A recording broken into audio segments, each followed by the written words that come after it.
Good job. এই যে যখন আমার গাড়ি গিয়ারে পড়বে তখন হচ্ছে আমার ক্লাচ ধরা থাকতে হবে, নাহলে কিন্তু বাইক ক্লাব দিবে। ক্লাচটা ছাড়লেই হচ্ছে পিকআপের কাজ শুরু, যে আমি শুরুতে নিজে করব, তুই দেখবি। তারপরে হচ্ছে সেকেন্ড বার হচ্ছে আমি তোরে ড্রাইভিংয়ে দিব, ঠিক আছে? এটা অটোমেটিক চলে আসে, এগুলো হচ্ছে মাসেল মেমোরি।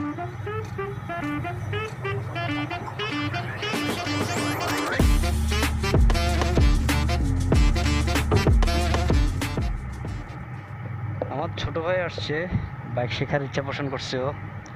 চিন্তা করলাম যেহেতু ছোট ভাইকে বাইকটা শেখাবো, যদি ভিডিওটা আপনাদের সাথে শেয়ার করি, আপনাদেরও যদি কিছু উপকার হয়, আপনারা যারা বাইক শিখতে চাচ্ছেন, সাহস পাচ্ছেন না অথবা কিভাবে শুরু করবেন, বা একদম বেসিক জিনিসগুলা বাইক মানে বাইকে স্টার্ট করার আগে অথবা বসার আগে একটু বেসিক জিনিসগুলো জেনে রাখতে চাচ্ছেন, তাদের জন্য চিন্তা করলাম যে একটু ভিডিওটা শেয়ার করি, তাহলে আপনাদের উপকার হয়।